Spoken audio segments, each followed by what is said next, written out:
Bismillahirrahmanirrahim. Alhamdulillahirabbil alamin. Allahumma shalli wa sallim ala sayidina Muhammadin wa ala alihi wa ashabihi ajma'in. Assalamualaikum warahmatullahi wabarakatuh. Waalaikumsalam warahmatullahi wabarakatuh. Pemirsa yang dimuliakan Allah Ta'ala, alhamdulillah, jazakumullah khairan. Pagi ini saya cek subscriber channel Thariqah Alawiyah sudah menembus angka 3.000. Alhamdulillah. Alhamdulillah, Bib. Sampai 3.000. Yakin? Padahal belum ada 24 jam. Belum ada 24 jam. Berarti masyarakat sangat antusias dengan channel Thariqah Alawiyah. Harapan kita, Bib, insya Allah hari ini berganti hari udah tembus di atas 10.000. Amin, amin. Nah, itu akan tercapai insya Allah kalau kawan-kawan yang menyaksikan tayangan ini mau ajak saudaranya, mau ajak kerabatnya, ajak temannya, ajak kenalannya untuk melihat, kemudian subscribe. Kenapa? Karena di channel ini kita akan membahas ajaran para habaib. Siap. Kita akan bahas ajaran para pecinta habaib. Kita akan bahas ajaran anak cucu Nabi Muhammad SAW, guru-gurunya, sahabatnya, dan teman-temannya. Yang orisinil dari sumbernya langsung. Yang orisinil dari sumbernya langsung. Dari kitab atau dari orang yang kita temui secara langsung. Insya Allah seperti itu. Nah, video yang kemarin kita tampilkan tentang keberadaan anak cucu Nabi Muhammad SAW, ternyata ada komentar-komentar bagus yang masuk, Habib. Ya, tadi yang antum sampaikan itu ya, ada yang nanya. Yang tadi sudah kita lihat komentar-komentar itu, diantaranya yang menarik ini, Habib. Itu ada yang bertanya, dia komentar, Alhamdulillah saya sudah nyimak, Beb. Tapi tolong kalau bisa ini dijawab. Adakah ciri-ciri khusus yang menandakan seseorang itu adalah zuriyahnya baginda Rasulullah? Karena di daerah saya itu lagi marak HP palsu. Wah, ini ya, HP palsu. Nah, ada HP palsu, berarti ada Habib asli. Asli, ya. Saya suka ngomongnya asli. Asli. Pakai usod. Pakai usod, asli. Jadi Habib palsu pakai sin saja palsu, ya. Ada Habib asli. Nah, pakai usod. Pakai usod.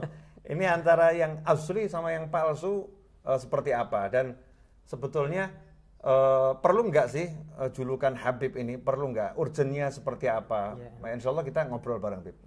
Tentang Habib ini kan juga banyak orang bingung juga dengan nama Habib.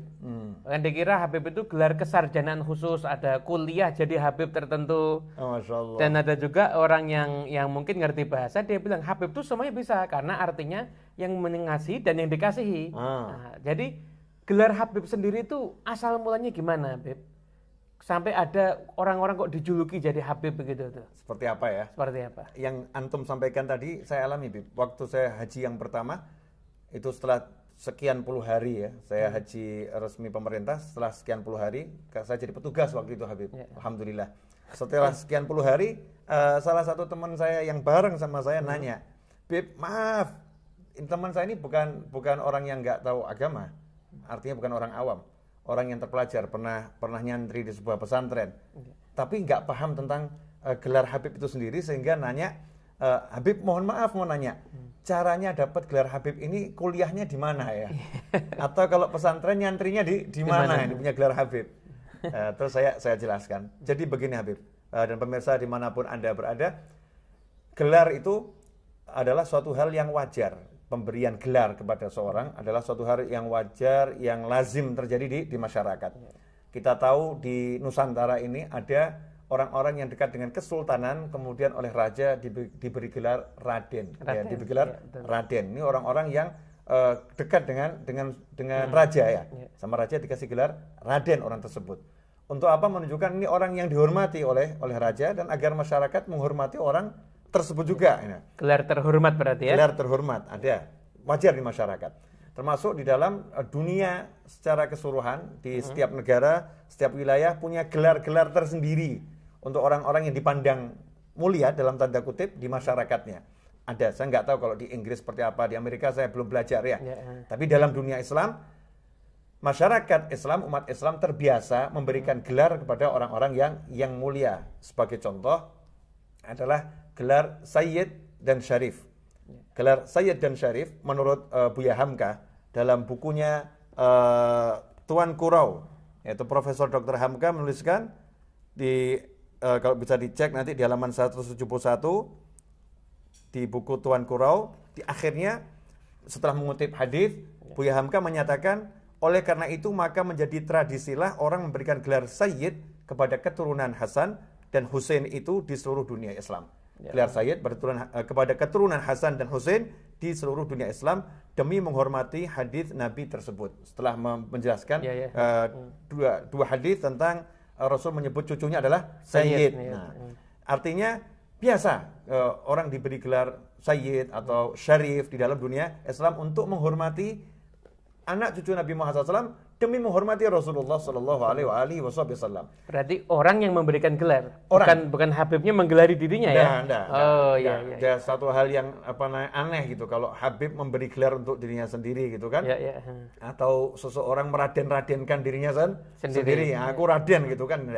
Yang orang lain yang menunjukkan beliau adalah seorang raden misalnya seperti itu. Tapi terkait gelar Habib yang marak di Nusantara, di Indonesia, yang marak di Malaysia, di Hadramut, khususnya di Asia, kemudian juga di Amerika, banyak murid-muridnya para habaib yang dakwah di sana sehingga masyarakat pun mengatakan Habib gitu kepada guru-guru tersebut. Asal usulnya dari mana dan seperti apa? Ada pembahasan ilmiah dari para ulama dan juga pakar-pakar sejarah. Seperti kalau kita merujuk kepada buku-buku sejarah yang ada, LWC Vandenberg itu menyebutkan di dalam bukunya Hadramut dan Koloni Arab, Hadramut dan Koloni Arab di Nusantara, itu juga menyebutkan bagaimana gelar-gelar Habib ini sampai ada di dunia Islam, khususnya di Hadramut sendiri. Sejak kapan gelar Habib itu ada? Saya akan bahas insya Allah Habib. Mudah-mudahan ini memuaskan yang nanya dan memuaskan Habib. Oh iya, insya Allah. Pemirsa, dimanapun Anda berada, kita fokus dulu nih. Habib asli dan Habib palsu. Menarik juga ya Habib ya. Habib asli dan Habib palsu. Dulu, anak cucu Nabi Muhammad SAW itu tidak dijuluki Habib oleh masyarakat. Masyarakat tidak memberi gelar Habib kepada anak cucu Nabi Muhammad SAW. Jadi kalau kita hidup di masa Sayyidina Hasan dan Husain, kemudian Sayyidina Ali Zainal Abidin, Sayyidina Ja'far As-Shadiq, Sayyidina Muhammad Al-Bagir, cucu-cucu awal Nabi Muhammad SAW, kita tidak akan mendengar masyarakat menyebut Habib Ja'far As-Shadiq, atau masyarakat menyebut Habib Ali Zainal Abidin. Nggak ada. Masyarakat di masa itu melihat keilmuan, kesolehan, ketakwaan, kemuliaan, akhlak, keluhuran budi yang luar biasa dari generasi awal cucu Nabi Muhammad SAW, maka masyarakat menempatkan beliau sebagai imam. Sebagai imam yang derajat tertinggi dalam keilmuan, seperti imam fil hadis dan lain sebagainya. Saat itulah gelar imam melekat pada generasi awal anak cucu Nabi Muhammad SAW. Setelah itu, generasi berikutnya, walaupun keilmuannya luar biasa, walaupun akhlaknya luar biasa, walaupun ibadahnya luar biasa, mujahadahnya luar biasa, melihat dirinya, wah saya ini masih jauh dari leluhur saya. Saya nggak seperti beliau ini orang-orang yang luar biasa. Saya nggak layak disebut imam. Maka beliau ngomong sama murid-muridnya, pecinta-pecintanya, jangan sebut saya imam. Terus sebut siapa? Dan kalau memang mau nyebut, ya guru saja. Memang betul, saya adalah guru kalian. Sebut guru, syekh. Maka beralihlah gelar itu dari imam menjadi syekh, guru. Nah, maka muncul ada Syekh Abdullah Al-Idrus, kemudian Syekh Abu Bakar bin Salim. Di masa itu bukan disebut Habib Abu Bakar bin Salim atau Habib Abdullah Al-Idrus Al-Akbar, enggak. Disebutnya Syekh Abdullah Al-Idrus, Syekh Abu Bakar bin Salim. Kemudian bergeser di masa abad 11, di abad ke-11 sampai sekarang, di masa Habib Abdullah Al-Haddad. Saat itu beliau merasa nggak layak disebut sebagai guru. Masya Allah. Disebut syekh nggak layak. Habib Abdullah bin Alwi Al-Haddad radhiyallahu anhu, Qutbud Da'wah wal Irsyad. Ulama yang diakui oleh dunia Islam dan dunia secara keseluruhan. Umur 4 tahun sudah tunanetra, tetapi ilmunya luar biasa. Beliau mengatakan kami nggak layak disebut sebagai syekh, guru. Maka sebut saja Habib, kekasih. Seperti tadi, kekasih. Ya, pecinta dan dicintai. Sebut Habib, kekasih. Terasa lebih nyaman, karena merendahkan diri. Walaupun luar biasa, tetapi tetap merendahkan diri. Nah, masyarakat pun karena menghormati anak cucu Nabi Muhammad SAW, menghormati guru-gurunya, menghormati Rasulullah SAW, maka masyarakat yang memang akhlaknya mulia ini merasa tidak pantas menyebut guru-gurunya, menyebut anak cucu Rasulullah SAW dengan langsung menyebut namanya, atau mungkin menyebut dengan Pak atau Mas, dia merasa nggak pantas. Ini cucu Nabi, maka mereka menyebutnya Habib Fulan, Habib Fulan, Habib Fulan, terus sampai ke Indonesia sampai hari ini. Maka anak cucu Nabi Muhammad SAW punya ilmu maupun tidak punya ilmu, ya, pandai ataupun belum pandai, berakhlak ataupun akhlaknya belum lurus, ya, jalannya benar maupun jalannya kurang benar, masyarakat lihat ini nasabnya anak cucu Nabi, maka disebut Habib. Ya, disebut Habib. Julukan. Jadi yang mulia adalah yang berikan julukan, Habib. Jadi karena yang mulia ini mau menghormati Nabi Muhammad lewat keturunannya. Buat keturunannya. Jadi kalau ada orang menyebut seorang dengan kemuliaan, berarti orang itu orang mulia. Disebut Habib, Habib, Habib sampai hari ini. Cuman sekarang timbul masalah. Timbul masalah ini, ada orang nanya, ini Habib asli atau palsu? Palsu. Nah, ini Habib Muhammad ini asli atau palsu? Habib Novel asli atau palsu? Kan bisa aja orang manggil salah, kan bisa. Bisa. Atau mungkin kebetulan namanya Habib. Ya, bisa. Ya, namanya Habib dan orangnya ganteng. Ya. Wah, hidungnya mancung ya. Hidungnya mancung. Nah, ini Habib ini. Walaupun nasabnya bukan Nabi, karena namanya Habib dipanggil orang Habib gitu. Ya, betul. Sehingga terjadi kerancuan. Sebetulnya mana yang asli atau yang palsu. Sebelum kita bahas yang asli atau yang palsu, ada satu hal yang harus kita jelaskan kepada dunia Islam. Ada satu hal yang pokok, bahwasannya untuk mengukur seseorang itu, nomor satu adalah dengan keimanan dan ketakwaan. Ya, dengan keimanan dan ketakwaan. Kemudian kita tidak boleh menghina seseorang, siapapun orangnya. Umat Nabi Muhammad SAW, orangnya itu mau modelnya seperti apa, kita suruh ngucap yang baik. Kita nggak boleh mencaci, nggak boleh memaki, nggak boleh menghina, tidak boleh seperti itu. Ini kaidah yang harus kita pakai kepada setiap umat Nabi Muhammad Sallallahu Alaihi Wasallam. Nah sekarang nanya ini, Habibnya asli atau palsu? Mungkin pertanyaan itu muncul karena dua hal. Yang pertama, karena akhlaknya yang bersangkutan nggak benar, karena ilmunya nggak cukup, sehingga orang nggak percaya. Ini ragu-ragu. Ini Habib benar apa enggak? Benar apa enggak? Ya.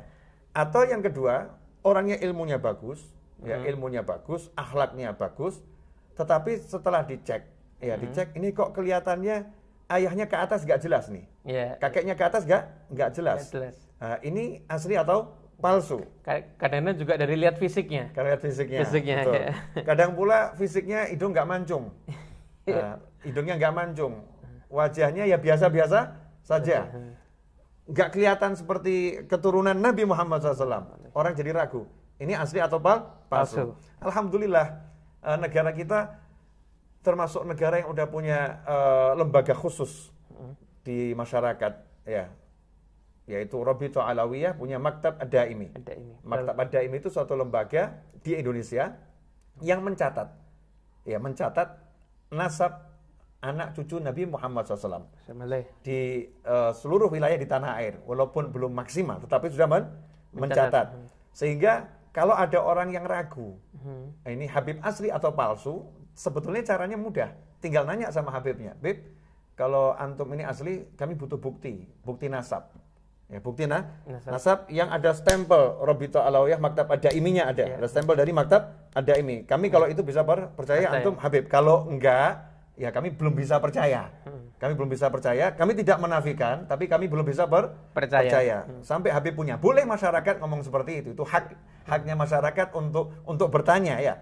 Habib asli atau palsu. Sehingga kalau ada masyarakat nanya ke saya, Habib Novel asli atau palsu, maka saya katakan saya punya paspor Habib. Nah, saya punya paspor Habib. Ini dikeluarkan oleh Maktab Ad-Daimi, ya. Dikeluarkan Maktab Ad-Daimi. Rabithah Alawiyah. Jadi saya ini Habib generasi yang ke-38. Sama dengan Habib Muhammad. Habib Muhammad juga generasi yang ke-38. Di Maktab Ad-Daimi ini jelas ada stempelnya, ya, ada stempelnya jelas, sehingga tidak mudah dipalsukan. Kemudian ada urutan-urutan nasabnya. Nih, ada seperti ini. Ini nanti akan membuktikan tercatat sampai siapa. Ini yang paling mudah, Habib. Paling mudah nanya mana surat dari Maktab Ad-Daimi ya, sebagai lembaga yang paling resmi, lembaga yang paling sahih di Indonesia untuk nasab ya, Bani Alawi, anak cucu Nabi Muhammad SAW yang di Indonesia. Bukan berarti yang nggak punya palsu. Jangan salah ya. Bukan berarti yang nggak punya seperti ini palsu. Tetapi masyarakat kalau mau yakin, kalau udah yang punya seperti ini, jangan ragu. Ya. Berarti insya Allah asli. Ya. Karena masalah sudah nasabnya ya terverifikasi di Maktab Ad-Daimi. Nah, ini sebagai langkah awal yang paling mudah. Langkah berikutnya kalau mau tahu asli atau palsu, kita tanya kepada masyarakat sekitar. Ini Habib ini betul tidak anaknya Habib yang ada di kota itu? Betul tidak? Tanya. Karena Habib itu jelas nasabnya. Nasabnya jelas. Nah, ini yang jadi masalah kalau ada pendatang dari luar kota tinggal di suatu wilayah, entah di desa atau di kota, yang masyarakat sekitar juga nggak kenal, kemudian dia ngaku Habib. Iya. Maka menimbulkan keraguan di masyarakat itu wajar. Makanya saya sarankan kepada seluruh anak cucu Nabi Muhammad SAW dimanapun berada yang biar masyarakat tidak ragu, masyarakat tidak rancu, maka segera daftarkan nasab Anda ke Maktab Ad-Daimi.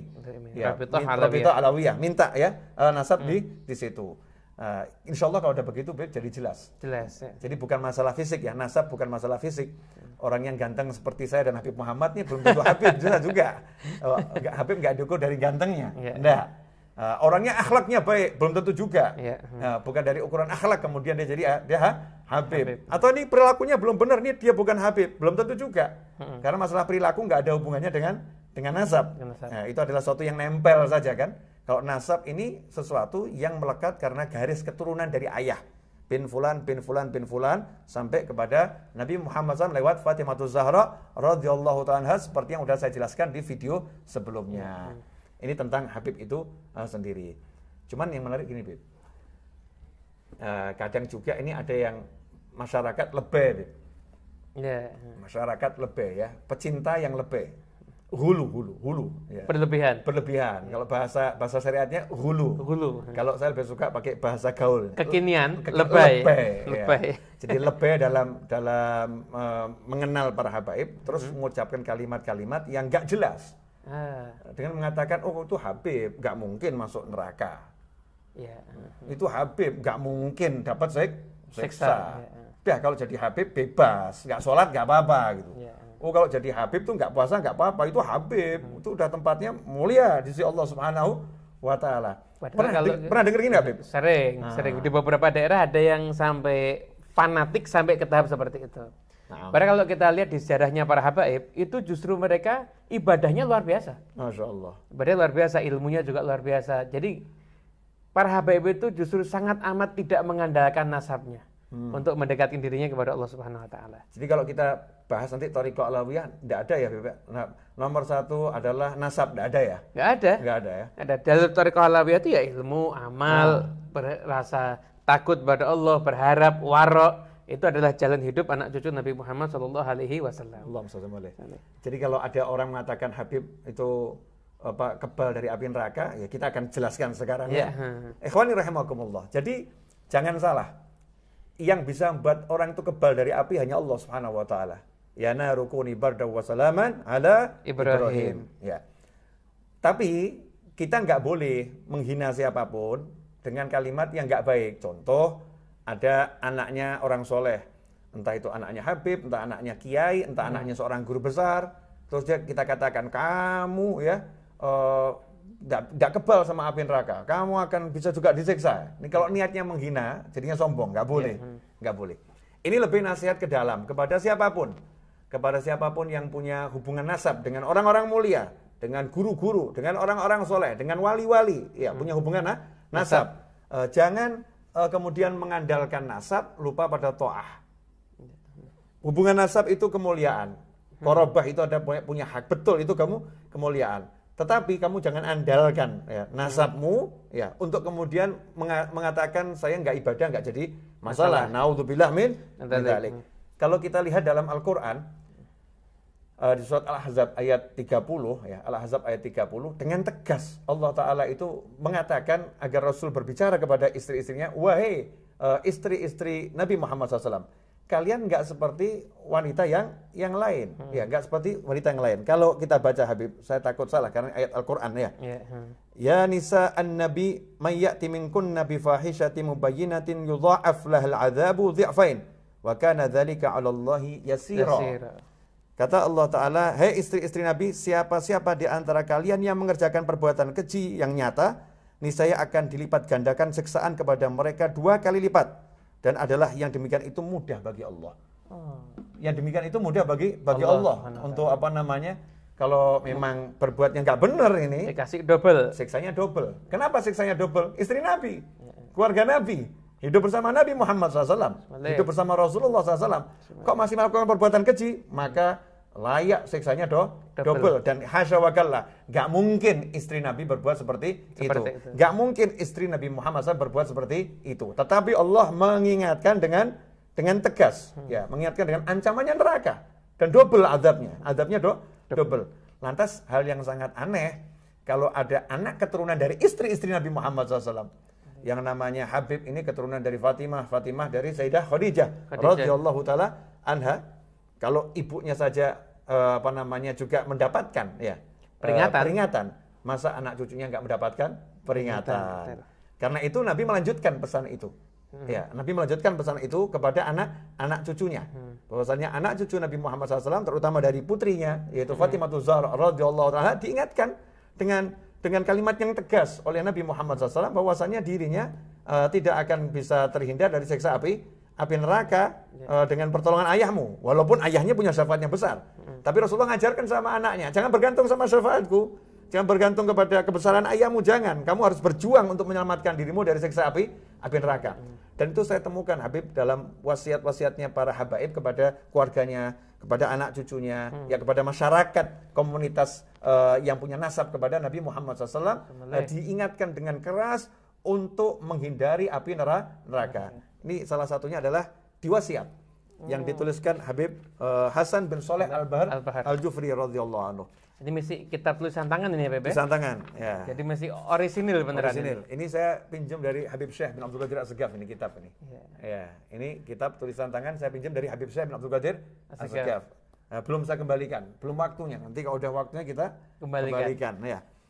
Saya udah ngomong tapi sama beliau, Bib, kitabnya masih saya pegang, saya simpan. Mudah-mudahan beliau nggak nonton ini. Amin. Nggak nonton, ditagih nih kitabnya mana.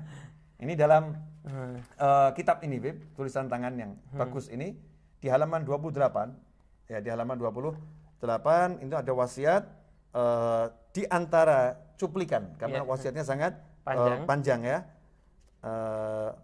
Wala fauza wala falaha illa bittibaikum li sunnati jaddikum al-mukhtar. Wa qad qala alaihi salatu wasalam ya Fatimah bintu Rasulillah i'mali li nafsiki la ughni anki minallahi syai'a. Wa syajarah al-khadra idza yabisa minha ghusnun quti'a wa sara waqudan finnar fala tahjaru sabilakum al-qawim wa siratakumul mustaqim. ومفخركم العظيم بالحظوظ السافلة والخيالات الباطلة وتذيء كما من ضاء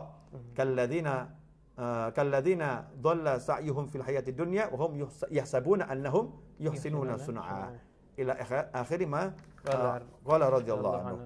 Ini kurang lebihnya ya pemirsa ini. Insyaallah ada Habib Muhammad di sini kita akan bersama-sama membahas la fauza wala falah.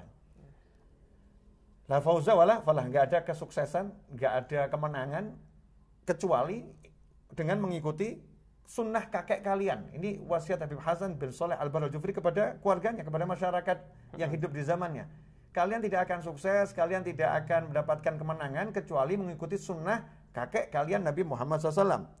Waqad qala, dan Rasulullah telah bersabda SAW kepada putrinya, ya Fatimah, wahai Fatimah putri Rasulullah SAW, i'amali li nafsik.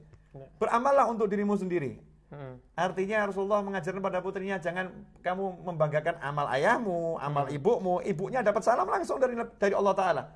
Sayyidah Khadijatul Kubra dapat salam dari Allah Subhanahu wa Ta'ala, masih hidup disalami sama Allah Ta'ala. Allah kirim salam, kata malaikat Jibril alaihissalam kepada Sayyidah Khadijah radhiyallahu ta'ala anha.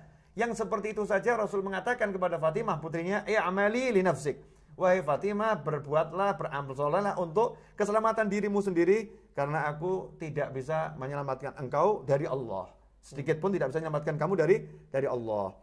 Kemudian Habib Hasan melanjutkan wasiatnya.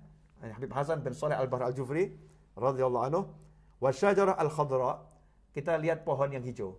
Jadi anak cucu Nabi Muhammad SAW ini kan dikatakan seperti pohon. Pohon ya. Ya, pohon yang besar dengan batang utamanya adalah Nabi Muhammad SAW. Pohon yang besar.